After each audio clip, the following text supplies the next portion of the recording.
Durante los últimos 3 años, la diplomacia se cerró y como resultado, solo se consideraron soluciones militares en la guerra de Ucrania. Sin caminos diplomáticos hacia la paz, la guerra de Ucrania se convirtió en una guerra de desgaste, en la que la victoria se logra desangrando y destruyendo al adversario. La incómoda realidad es que fue Occidente quien cerró la diplomacia, no los rusos. Esto es importante señalarlo, porque las narrativas están comenzando a alterarse, a lo cual volveré más adelante. Esto significó que el liderazgo político occidental se mantuvo al margen mientras cientos de miles de jóvenes morían en las líneas del frente, negándose a sentarse, incluso a hablar con los rusos, para discutir posibles soluciones para poner fin a la guerra, prevenir la escalada e incluso mitigar algunos de los excesos de la guerra.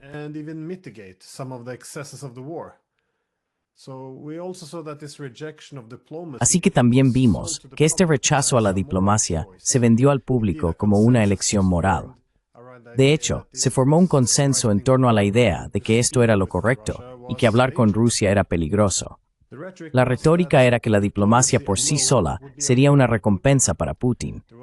Había una necesidad de deslegitimar a Rusia, e incluso hablar con Rusia sería una forma de legitimarla. Pero lo más importante, la estrategia clave de los países de la OTAN era aislar a Rusia en el sistema internacional, y mantener lazos diplomáticos socavaría este objetivo clave. Tengan en cuenta que Rusia sería derrotada en el campo de batalla. Las sanciones económicas aplastarían su economía y debería ser aislada en la esfera internacional.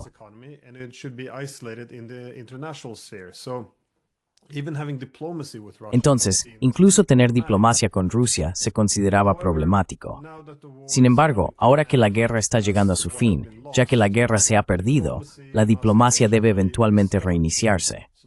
Así que ahora hay una incomodidad.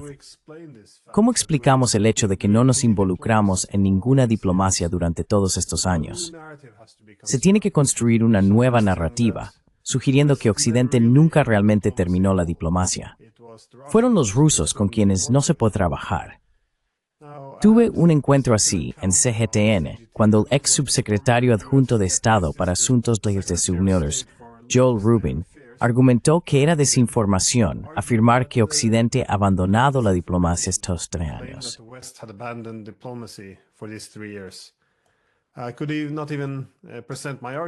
No pudo siquiera presentar mi argumento, ya que se negó a escuchar lo que etiquetó como desinformación.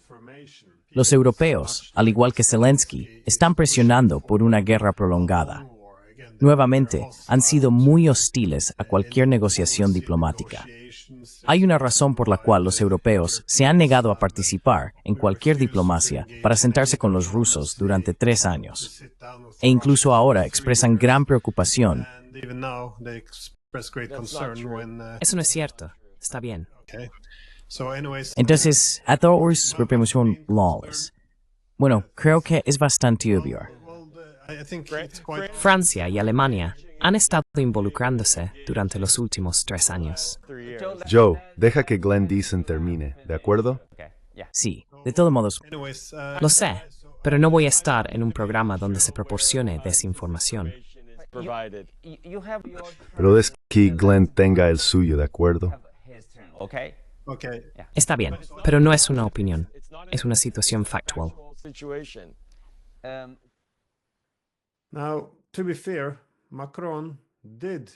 Ahora, para ser justos, Macron intentó inicialmente acercarse y hablar con Putin para ver si había alguna forma de terminar la guerra diplomáticamente. Pero esto fue inmediatamente después de que Rusia invadiera. Hay que decir que esto fue ferozmente criticado por los otros europeos como inmoral y eventualmente tuvo que alinearse. Macron cuestionó esta posición inicialmente. Lo llamó una moralidad equivocada de no hablar con la otra parte. De hecho, tenía mucha razón. La idea de que es moral no hablar con la otra parte es una noción muy extraña, dado cuánto sufrimiento humano ocurre en ausencia de diplomacia. En ese momento, Macron explicó que si no hablaba con Rusia, entonces la diplomacia sería delegada a potencias no europeas, como Turquía o China, que serían responsables de construir la paz en Europa.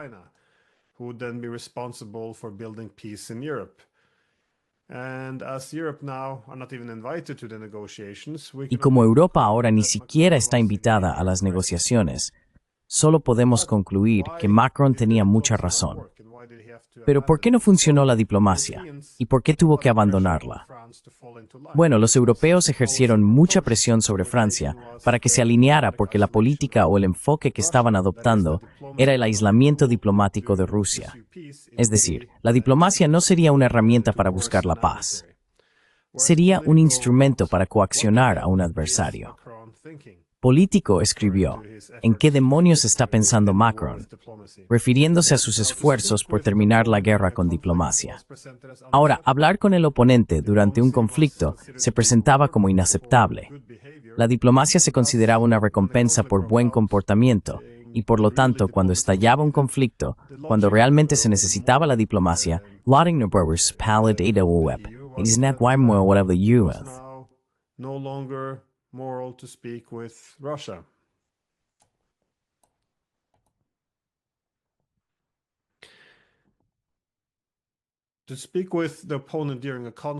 Hablar con el oponente durante un conflicto se presentó como inaceptable. Se argumentó que la diplomacia era una recompensa por buen comportamiento. Por lo tanto, cuando había mal comportamiento, la diplomacia debía ser cortada. Por supuesto, lo contrario debería ser cierto. Cuando estallan los conflictos, es realmente cuando la diplomacia es necesaria. Y sin embargo, es cuando se argumenta que debería ser abandonada. Así que al final del día, tampoco se pudo lograr nada con la diplomacia de Macron, cuando Macron incluso argumentó que Rusia podría necesitar algunas garantías de seguridad relacionadas con la expansión hacia el este de la OTAN para retirar sus tropas y aceptar un alto el fuego. Fue rechazado de plano. It was outright rejected. Even discussing Russian security was also seen. Incluso discutir la seguridad rusa también se consideró inmoral, dado que supuestamente se trataba de un ataque no provocado. Además, simplemente recompensaría al agresor, por lo que solo la derrota sería aceptable. Por lo tanto, se tomó la decisión de aislar a Rusia, y con este fin, como dije, la diplomacia se convirtió en un arma.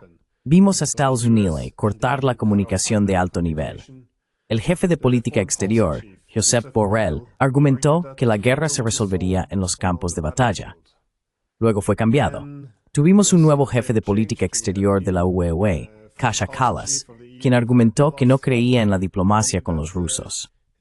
¿Por qué hablaría con Putin? En sus palabras, Putin es un criminal de guerra, y ella no ve la necesidad de hablar con criminales de guerra.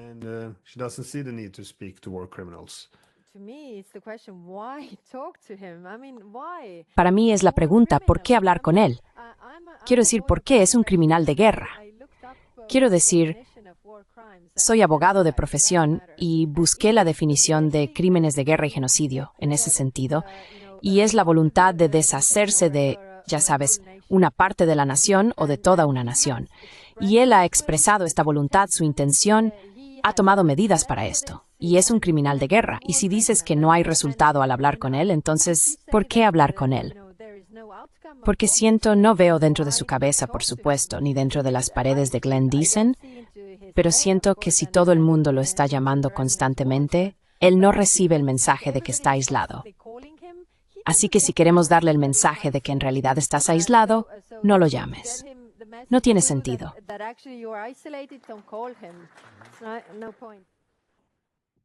Eran el secretario general de la OTAN, Jens Stoltenberg, quien argumentó que la guerra no es el camino hacia la paz. Si queremos una asociación pacífica negociada para la guerra en Ucrania, necesitamos proporcionar apoyo militar a Ucrania. Esa es la única manera. Las armas son el camino hacia la paz. Es decir, la guerra terminaría si Rusia se retira. Sin embargo, esto implicaría que el único camino hacia la paz sería si Rusia capitula, lo cual es muy poco probable, dado que Rusia considera esta guerra como una amenaza existencial. Además, cuando el secretario general de la OTAN, Jens Stoltenberg, argumenta que después de la guerra, Ucrania se convertirá en miembro de la OTAN, efectivamente hace que sea muy difícil para Rusia retirarse. Ahora, esto está cortando todas las posibles soluciones. Y sin embargo, esto también se presenta como moral. También vemos que cuando los rusos se encuentran con los estados occidentales en instituciones internacionales, los representantes occidentales se retiran o les dan la espalda y bueno, simplemente se comportan como chicas de 18 años en el patio de la escuela, tratando de excluir a los rusos.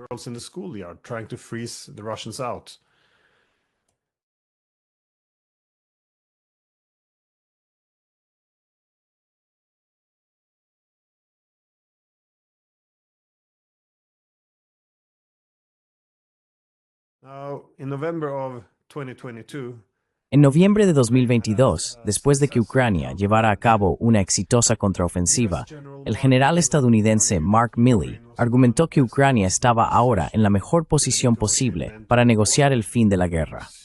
Se asumió, por lo tanto, que a partir de entonces los rusos se fortalecerían. Y si el objetivo de suministrar armas era poner a los ucranianos en una buena posición para negociar, bueno, no podría ser mucho mejor que esto. Sin embargo, Biden, o al menos la administración de Biden, intervino rápidamente y rechazó o retrocedió la declaración del general Milley, y el propio general Milley tuvo que retractarse de gran parte de esto también, porque no habría diplomacia, no habría negociaciones, y la guerra tendría que continuar.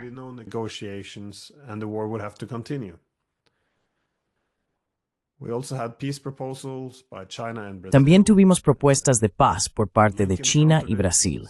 Blinken lo contrarrestó, diciendo que Estados Unidos no estaba listo para un alto el fuego. También vimos surgir cumbres de paz. Se llevaron a cabo desde Dinamarca hasta Suiza, pero nuevamente, en estas cumbres de paz, realmente no se discutió la paz. Las cumbres se utilizaron abiertamente para movilizar apoyo para Ucrania contra Rusia. La delegación ucraniana dijo abiertamente que su propósito era aislar a Rusia. Rusia ni siquiera fue invitada a la cumbre de paz, y la seguridad rusa ni siquiera fue discutida. En Suiza, el presidente de Polonia Duda pidió dividir a Rusia en 200 estados más pequeños. De nuevo, una cumbre de paz muy extraña, sin duda.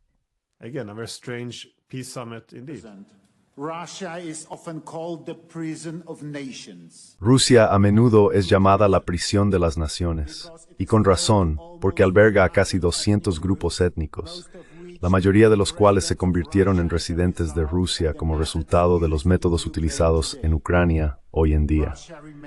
Rusia sigue siendo el mayor imperio colonial en un mundo que, a diferencia de las potencias europeas, nunca ha pasado por el proceso de descolonización y nunca ha podido lidiar con los demonios de su pasado. Como miembros de la comunidad internacional, tengo que decir finalmente que no hay más espacio para el colonialismo en el mundo moderno.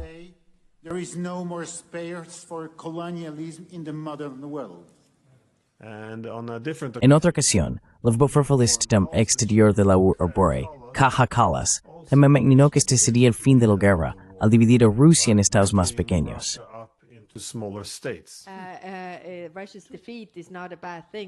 La derrota de Rusia no es algo malo, porque entonces, ya sabes, podría haber un verdadero cambio en la sociedad. Y, ya sabes, hay muchas naciones diferentes en este momento, aparte de Rusia también creo.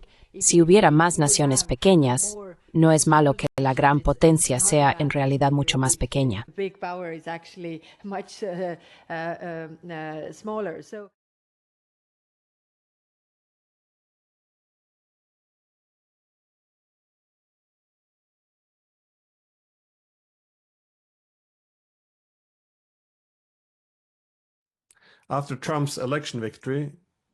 Después de la victoria electoral de Trump, Olaf Scholz decidió llamar a Putin para asegurarse de que Europa no quedara rezagada. En este punto, Zelensky advirtió que esto podría abrir la caja de Pandora, lo que significaba que el riesgo era que podría llevar a otros a involucrarse también en la diplomacia. De repente, otros actores podrían comenzar a hablar con Rusia también, y esto socavaría todo el esfuerzo de aislar diplomáticamente a Rusia. Los europeos también expresaron su decepción por el deseo de Alemania de romper con el boicot diplomático. Y aunque nuestro amigo Glenn Deason, del clip anterior, cree que el aislamiento diplomático de Rusia es meramente desinformación, los medios informaron ampliamente sobre esto, ya que se veía efectivamente a Scholz socavando este aislamiento. La narrativa era que Zelensky debería decidir cuándo comienzan las negociaciones. Zelensky should decide when negotiations begin. And Zelensky himself had Y el propio Zelensky se había impuesto restricciones por ley que hacían ilegal hablar con Rusia. Y esto, por supuesto, también es una narrativa muy extraña de adoptar, porque ¿por qué la UL no debería permitirse tener conversaciones con Rusia sin Ucrania en la sala? De hecho, la guerra en Ucrania fue, en gran medida, el resultado de un colapso de la arquitectura de seguridad europea. Los europeos están involucrados en una guerra por poder contra la mayor potencia nuclear del mundo. Hay muchas cosas que deberían discutirse en este momento durante tal conflicto. Y la idea de que los líderes europeos no deberían poder hablar con Rusia sin el permiso de Zelensky y vender esto al público como una especie de gesto moral es muy, muy absurda cuando están jugando con las vidas de millones de sus propios ciudadanos.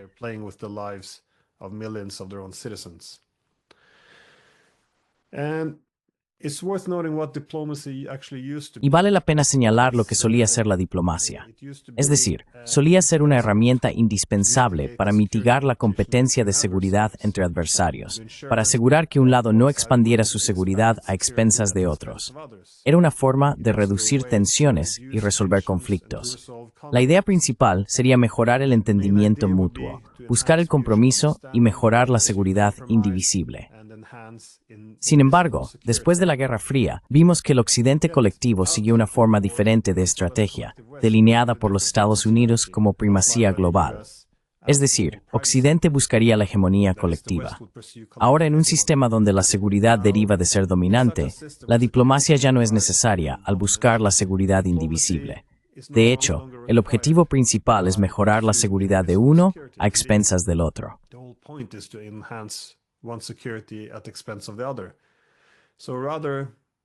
Más bien, por ahora, la diplomacia era un instrumento para socializar a otros estados.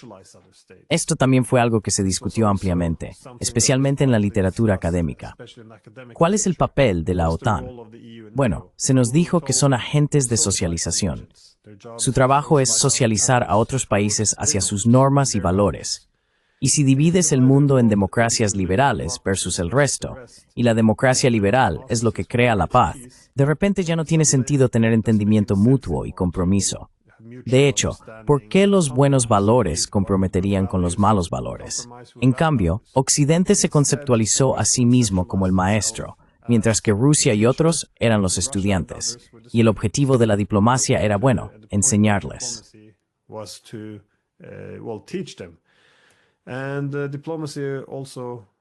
Y la diplomacia también adoptó, por lo tanto, un lenguaje muy pedagógico. Es decir, la UE y la OTAN deberían recompensar a otros países por su buen comportamiento. Mientras tanto, deberían castigar el mal comportamiento. Entonces, ¿para qué se usa la diplomacia ahora? Bueno, si otros países se comportan bien, como Rusia, entonces les permitiremos sentarse a la mesa y discutir.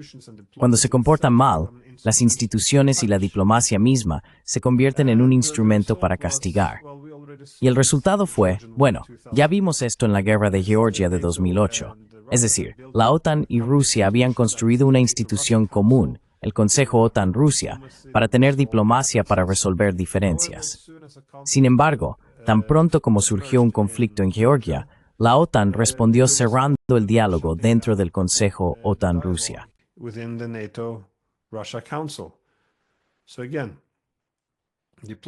Entonces, nuevamente, la diplomacia fue una recompensa. Y esto, dado lo que se consideraba que no era un conflicto debido a la competencia de seguridad, sino al mal comportamiento de Rusia, la diplomacia en sí misma fue eliminada como una forma de castigo en términos de aislamiento.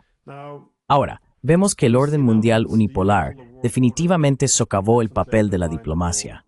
Y como ahora vemos que el mundo ya se ha vuelto multipolar, hay una nueva y muy desesperada necesidad de que los europeos y los Estados Unidos reaprendan cómo hacer diplomacia. Ahora, los estadounidenses ya han dado este paso al impulsar el fin de la guerra y desafiar toda la noción de que de alguna manera hablar con tu oponente es algo malo y malvado que debe ser condenado. Sin embargo, los europeos aún no están allí y todavía tienen un largo camino por recorrer. Europeans are still not there, and they still have a far way to go.